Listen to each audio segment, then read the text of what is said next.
Hello students, now in this video we will discuss about atoms and molecules of class 9. Class 9 का chapter atoms and molecules हम लोग discuss करेंगे, ठीक है। तो बेसिकली जब हम बात करते हैं किसकी, atoms and molecules की, तो अब बहुत सारे इंडियन और ग्रीक फिलोसोफर थे, ठीक है। बहुत सारे इंडियन और ग्रीक फिलोसोफर, उनको क्या हुआ, बहुत वंडर हुआ जब उनको ये पता चला कि मैटर के जो मैटर है, हाँ, वो इतने स्मॉल पार्टिकल से बना है, इतने स्मॉल पार्टिकल से बना है जो हम देख ही नहीं सकते, जो हम अपनी नेक्ड आई से देख नहीं सकते। सपोज, जैसे कि कहने का मतलब ये है, ये सपोज एक बॉक्स है। अब इस बॉक्स को आप डिवाइड करते जाओ, छोटा छोटा। सपोज ये बॉक्स है, इसको इतने छोटे छोटे ये डॉट्स दिख रहे हैं आपको, ये डॉट, इतने छोटे छोटे डॉट्स में आपने इस बॉक्स को क्या कर दिया, डिवाइड कर दिया। क्या कर दिया आपने, इसको डिवाइड कर दिया। और ये डॉट जो है आपका, ये डॉट भी, ये जो डॉट है ये भी आपका मिलियंस ऑफ पार्टिकल से बना है। किससे बना है, मिलियंस ऑफ पार्टिकल से ये डॉट आपका बना हुआ है। तो अब ये बॉक्स को हमने ऐसे छोटे छोटे डॉट्स में डिवाइड किया, तो जब ये एक डॉट मिलियन ऑफ पार्टिकल से बना हुआ है, तो सोचिए ये बॉक्स कितने सारे पार्टिकल से बना होगा। तो एक फिलोसोफर थे, ठीक है, इंडियन फिलोसोफर थे, उनका नाम क्या था, महर्षि कनद। क्या नाम था, महर्षि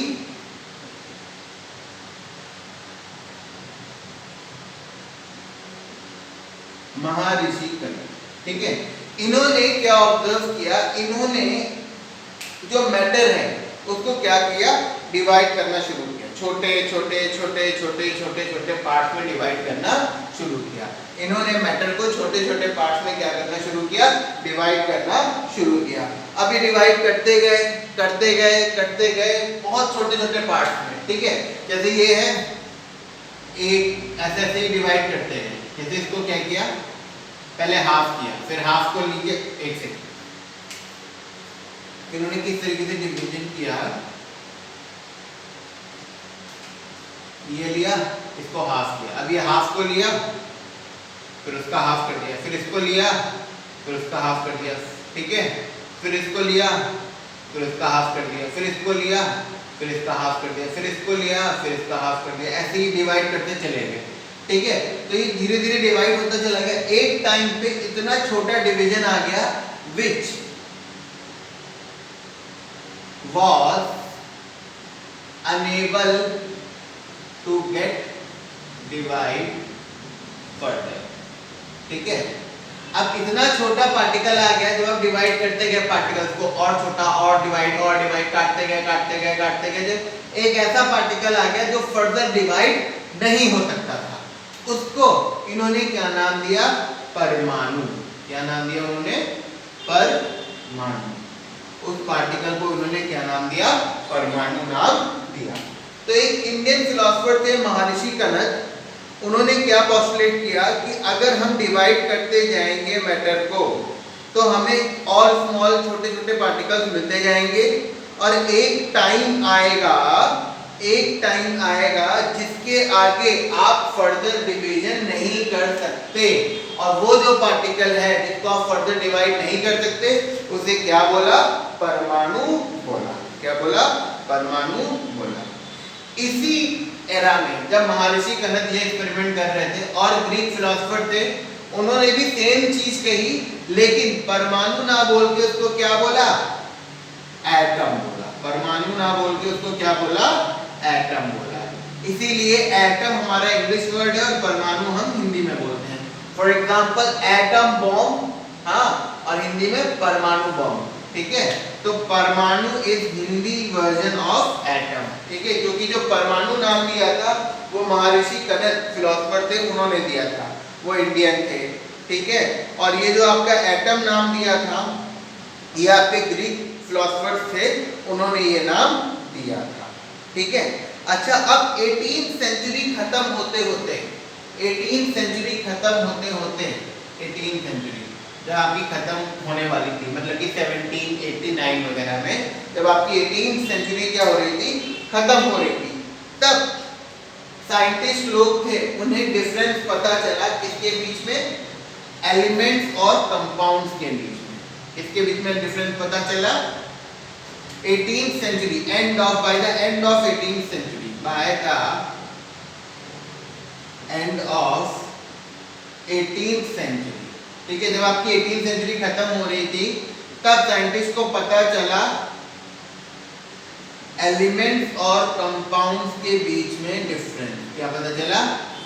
एलिमेंट्स और कंपाउंड्स के बीच में तब डिफरेंस पता चला जब आपकी 18th सेंचुरी क्या हो रही थी, खत्म हो रही थी। By the end of 18th century scientist को एलिमेंट्स और कंपाउंड्स के बीच में डिफरेंस पता चला। अब इससे क्या हुआ, उनके अंदर क्या आ गई, क्यूरियोसिटी आ गई कि एलिमेंट्स कैसे कंबाइन करते हैं, कैसे क्या करते हैं, ठीक है।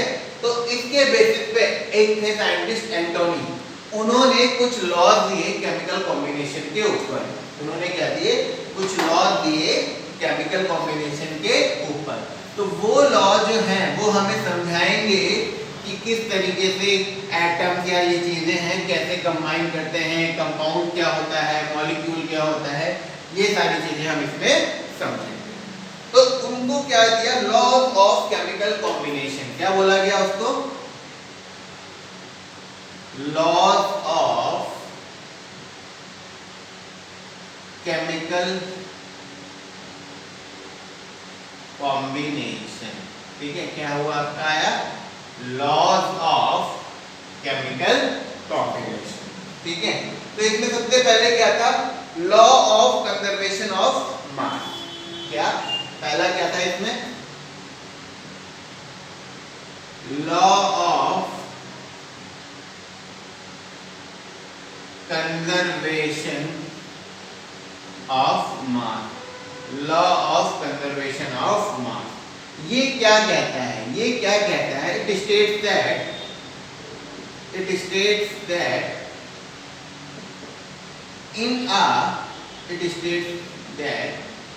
in a chemical reaction mass is neither created nor destroyed, ठीक है। एक केमिकल रिएक्शन में मास ना ही क्रिएट होता है ना ही डिस्ट्रॉय होता है, ठीक है। तो मास can neither be created nor be destroyed in a chemical reaction. इसके ऊपर एक एक्टिविटी थी जो बताई गई थी, जैसे कि सपोज ये कंटेनर है, जैसे कि एक रिएक्शन है A plus B gives you AB, ठीक है। तो अगर A का मास X है और B का मास Y है, तो इसका मास क्या होगा, X प्लस Y। ये मतलब जैसे कि सपोज ये आपका एक क्या है, B का टाइप का है, ठीक है, ओके। अच्छा, इसमें आपका एक कोई केमिकल है, ठीक है, ये मान लो A, क्या है A, ओके। ये कितना है आपका X ग्राम, ये प्रेजेंट है, ये कितना प्रेजेंट है, X ग्राम प्रेजेंट है, ठीक है। इसमें हमने एक टेस्ट ट्यूब डाल दी धागे से बांध के, ठीक है, ये हमने टेस्ट ट्यूब डाल दिया, ठीक है, जैसे बंधा हुआ है धागे, ओके। इसमें क्या है B है, इसमें क्या है B है, और वो कितना है Y ग्राम, और हमने क्या लगा दिया, कॉक लगा दिया। कॉक क्यों लगा दिया, कि कुछ भी बाहर ना निकले इसमें से, ठीक है। ये हमने क्या लगा दिया, कॉक लगा दिया। अभी इस apparatus में टोटल जो इनका कंपाउंड जो भी कंपोनेंट्स है उनका मास कितना है, x प्लस वाई, उसका मास कितना है, x प्लस वाई, ठीक। अब हमने इसको थोड़ा सा शेक किया, ऐसा शेक किया कि जितना भी ये B है ये पूरा इसके अंदर गिर जाए। तो A और B, अब ये जब खाली हो गया टेस्ट ट्यूब, तो यहाँ पे B आ गया और A B ने कंबाइन होके AB बना लिया। अब इन्होंने जब इसको मेजर किया तो जो AB का मास आया वो भी कितना आया, x प्लस वाई आया। मतलब कि पहले भी total mass x plus Y था और रिएक्शन के बाद भी टोटल मास क्या हुआ, x प्लस वाई ही रहा, मतलब मास ना ही कोई मास क्रिएट हुआ ना ही डिस्ट्रॉय हुआ। तो in a chemical reaction mass can neither be created nor be destroyed. इसका एक और हम लोग एग्जांपल ले लेते हैं, जैसे कि रिएक्शन ले लेते हैं जनरल, जैसे कि हम अमोनिया बना रहे हैं। क्या बना रहे हैं? अमोनिया। ठीक है, तो अमोनिया क्या है? N2 plus H2 gives you NH3। ठीक है, तो यहाँ पे क्या लग जाएगा? 3 लग जाएगा। ठीक है, यहाँ पे क्या लग जाएगा? 3 और ये क्या? ठीक है, अच्छा। अब आप यहाँ पे देखिए नाइट्रोजन का मास कितना है। नाइट्रोजन का जो मास होता है वो भी हम लोग डिस्कस करेंगे, मास निकालना। नाइट्रोजन का मास जो होता है वो कितना होता है? 14 होता है। कितना होता है? 14। अब यहाँ पे N2 है जिसका मास कितना हो गया? 14 मल्टीप्लाइड बाई 2, तो कितना हो गया? 28 ग्राम। यहाँ पे नाइट्रोजन कितना है? 28 ग्राम। ओके, हाइड्रोजन का मास 1 होता है। कितना होता है? 1।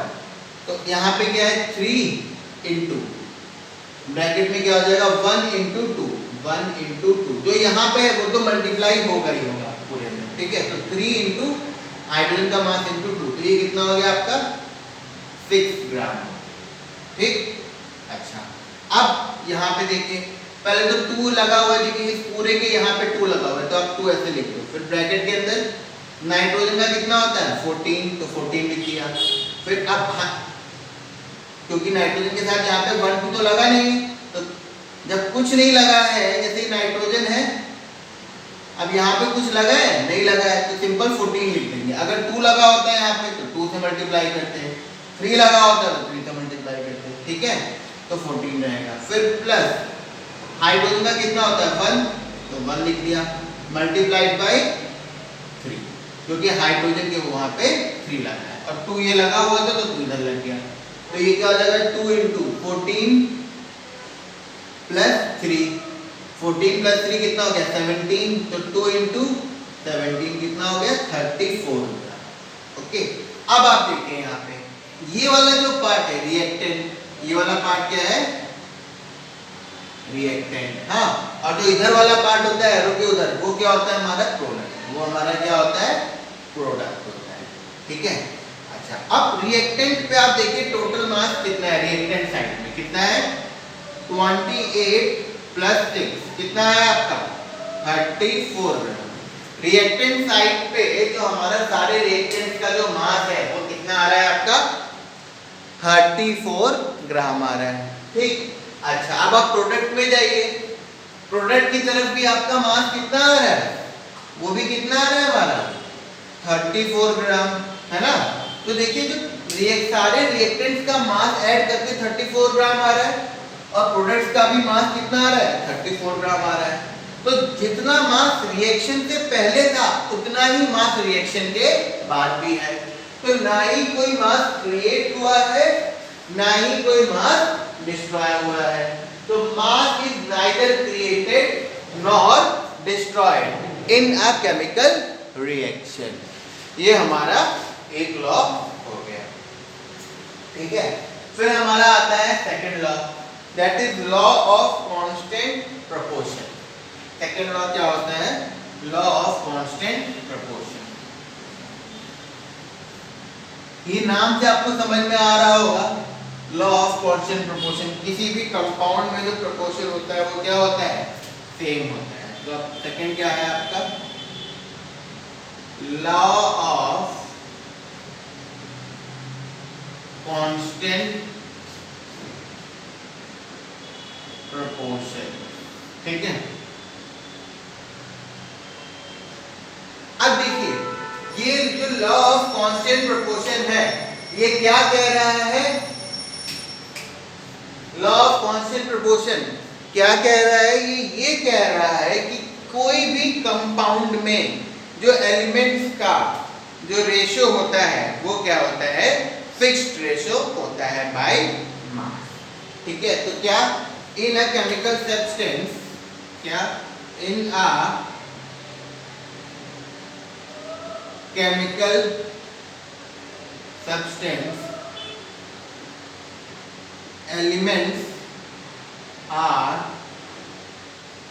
present in fixed ratio by mass, या फिर डेफिनेट प्रोपोर्शन में होते हैं बाय मास। ठीक है, एग्जांपल जैसे कि हम लोग एग्जांपल लेते हैं, ये तो आपको समझ में आ गया कि फिक्स्ड रेशियो में किसी भी कंपाउंड में होते हैं। जैसे कि हम अगर एग्जांपल लें, सपोज कार्बन डाइऑक्साइड, क्या कार्बन डाइऑक्साइड मतलब कि CO2। दूसरा एग्जांपल हम लोग ले लेते हैं कार्बन मोनोऑक्साइड, इसका क्या हो जाएगा CO। ठीक, तो एक केमिकल सब्सटेंस देखो दोनों में ही कार्बन और ऑक्सीजन इसमें भी है और कार्बन और ऑक्सीजन इसमें भी है। ठीक, लेकिन ये कार्बन डाइऑक्साइड है और ये कार्बन मोनोऑक्साइड है। तो यहाँ पे देखिए कार्बन का कितना होता है 12 प्लस ऑक्सीजन का 16 और ये 2 है इंटू 2, 12 प्लस 32 कितना हो गया 44 ग्राम। ऐसे यहाँ पे 12 प्लस 16 ये कितना हो गया आपका 28 ग्राम। ठीक है, अच्छा अब जब हम CO2 की बात करें तो पहले केवल कार्बन देखिए कितना है 1 है ना, ऐसे कार्बन कितना है ऐसे देख लीजिए आप। केवल अगर हम CO2 की बात करें यहाँ पे किसमें क्या क्या है कार्बन है और क्या है ऑक्सीजन। ठीक है, कार्बन कितने हैं 1 है, ऑक्सीजन कितने हैं 2। ठीक, अच्छा अब कार्बन का मास कितना होता है 12, तो मल्टीप्लाइड बाय 12 कितना आ गया 12। ऑक्सीजन का मास कितना होता है 16, तो मल्टीप्लाइड बाय 16 कितना आ गया 32। अब इन दोनों का रेशियो निकाल दीजिए, तो 12 अपॉन में 32 तो क्या होगा 4 3 जा 12 4 8 जा 32। तो यहाँ पे रेशियो क्या हो गया कार्बन और ऑक्सीजन 3:8। ऐसे ही यहाँ पे देखिए ये कार्बन हो गया और ये ऑक्सीजन हो गया। कार्बन कितने हैं 1, ऑक्सीजन कितने हैं 1। कार्बन का 12 होता है तो ये 12 आ गया, ऑक्सीजन का 16 होता है तो ये 16 आ गया। यहाँ रेशियो क्या हो गया आपका 12 अपॉन में 16, तो 4 3 जा 12 4 4 जा 16, तो यहाँ रेशियो क्या हो गया 3:4। अब अगर कार्बन और ऑक्सीजन का बाय मास रेशियो 3:8 है 3:8 है तो कार्बन डाइऑक्साइड बनेगा। अब अगर ये रेशियो आपने चेंज कर दिया है वही कार्बन और ऑक्सीजन और यहाँ भी कार्बन और ऑक्सीजन, बस रेशियो बदल दिया। रेशियो अगर 3:4 कर दिया इन दोनों का तो ये क्या बन गया कार्बन मोनोऑक्साइड बन गया। तो ये क्या बन गया कार्बन मोनोऑक्साइड बन गया। अगर आपका रेशियो चेंज होता है तो केमिकल सब्सटेंस या फिर केमिकल कंपाउंड भी आपका क्या हो जाएगा चेंज हो जाएगा। देखो 3:8 का मतलब क्या है 3 ग्राम कार्बन के साथ 8 ग्राम ऑक्सीजन लगेगा। तो अगर मान लीजिए यहाँ पे कार्बन मान लीजिए आपका कितना है, मान लीजिए 6 ग्राम कार्बन है तो उसके साथ ऑक्सीजन कितना लगेगा 8/3 × 6। 3 ग्राम के साथ 8 ग्राम तो 6 ग्राम के साथ 8/3 × 6 मतलब 3 2 जा 6 और 8 2 जा 16 ग्राम। तो अगर 3 के साथ 8 लग रहा है तो 6 ग्राम के साथ 16 ग्राम ऑक्सीजन लगेगा इसमें। और यहीं पे 3 के साथ कितना लग रहा है 4, तो 6 के साथ कितना लगेगा 8 लगेगा। 6 के साथ कितना लगेगा 8 लगेगा।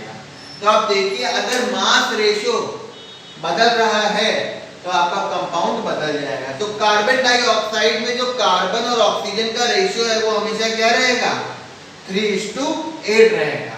एंड कार्बन मोनोऑक्साइड में हमेशा रेशियो क्या रहेगा 3:4 रहेगा। ओके, इसी तरीके से एक और एग्जांपल है वाटर H2O और हाइड्रोजन परऑक्साइड H2O2। इसे आप अपने आप ट्राई करिएगा। देखिए H2O एंड H2O2 ये तो वाटर हो गया और ये हाइड्रोजन परऑक्साइड हो गया। ये भी हमारे दो कंपाउंड्स हैं, दोनों में ये हाइड्रोजन और ऑक्सीजन है, लेकिन जो दोनों में जो रेशियो आएगा वो क्या आएगा अलग अलग आएगा। अलग अलग आएगा।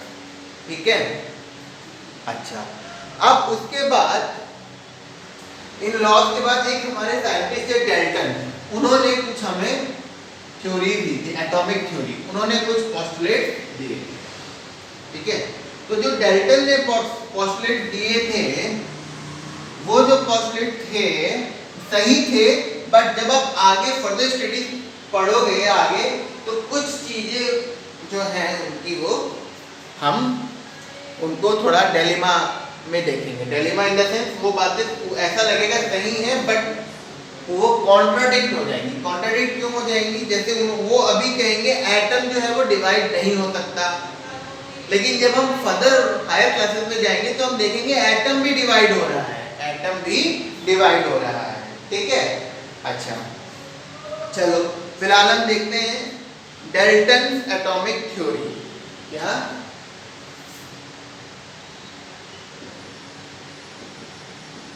Dalton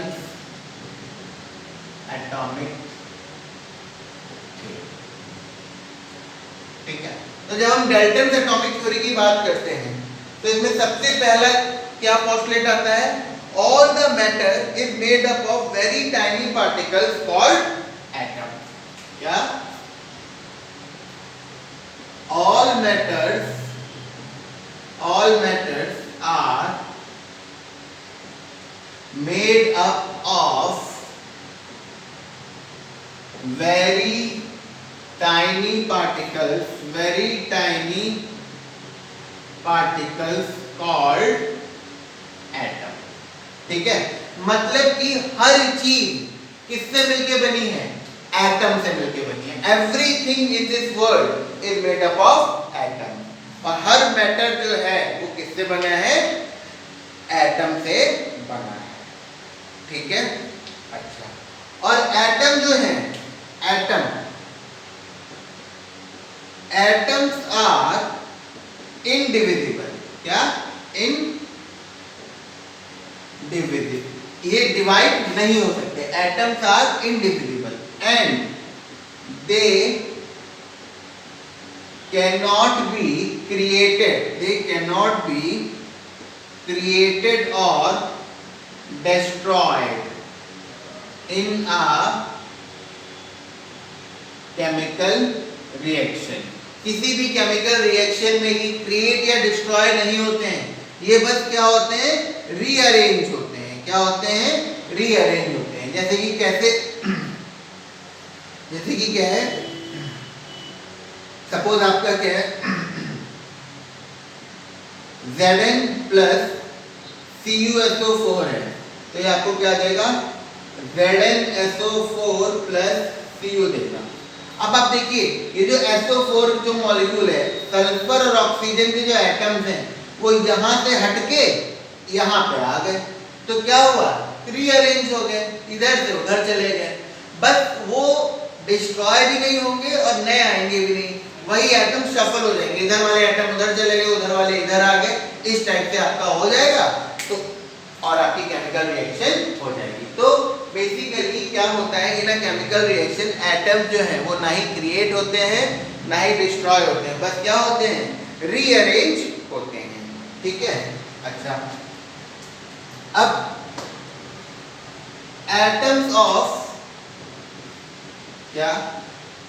atoms of given element are identical.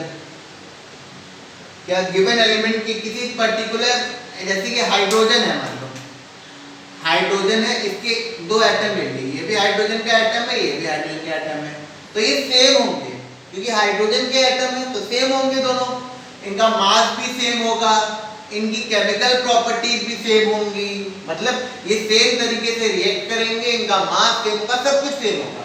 जैसे सोडियम है, अब सोडियम के दो एटम ले लो तो ये दोनों भी आपस में क्या होंगे? आइडेंटिकल होंगे। मतलब कि किसी एक एलिमेंट के अगर आप दो एटम उसी के ले रहे हैं तो वो आइडेंटिकल होंगे, मास भी सेम होगा, केमिकल प्रॉपर्टीज भी सेम होंगी। ठीक है, ये फोर्थ में क्या? अब अगर अलग अलग एलिमेंट्स के एटम ले रहे हो, अब आपने हाइड्रोजन और सोडियम के ले लिए अब ये दोनों क्या होंगे, डिफरेंट होंगे, दोनों का मास भी अलग होगा और दोनों की केमिकल प्रॉपर्टीज भी अलग होंगी, क्योंकि एलिमेंट ही अलग अलग है तो उसके एटम्स भी क्या होंगे, डिफरेंट होंगे। और एलिमेंट सेम है तो उसके एटम सेम होंगे, और एलिमेंट डिफरेंट है तो उसके एटम्स भी क्या होंगे, डिफरेंट होंगे, अलग प्रॉपर्टीज शो करेंगे। ठीक है, कोई भी कंपाउंड बनाने के लिए एटम्स एक फिक्स्ड होल नंबर रेशियो में कंबाइन करते हैं। कैसे, जैसे कि मास रेशियो होता है ऐसे ही एटम का भी रेशियो है। जैसे कि क्या है, जैसे CO2, कार्बन के कितने एटम है, 1, ऑक्सीजन के कितने हैं, 2, तो रेशियो क्या हो गया, ये मास रेशियो नहीं है, एटम्स का रेशियो है 1:2। ऐसे ही CO में रेशियो क्या हो गया, 1:1। अब अगर कार्बन और ऑक्सीजन इस रेशियो में बाई एटम कंबाइन हो रहे हैं तो कार्बन डाइऑक्साइड इसमें, ऐसे ही मान लीजिए H2O है, H2O, तो हाइड्रोजन और ऑक्सीजन का रेशियो क्या हो जाएगा, हाइड्रोजन 2 है, ऑक्सीजन 1 है, 2:1। और H2O2 में क्या हो जाएगा, पेरोक्साइड में 1:1। तो जो एटम्स हैं वो कंपाउंड बनाने के लिए क्या fixed ratio of whole number ratio में कंबाइन करते हैं। ऐसा नहीं होगा कि 1:2.5 के रेशियो में कंबाइन हो, ठीक है, तो होल नंबर रेशियो में वो हमेशा कंबाइन होते हैं। ठीक है, ओके।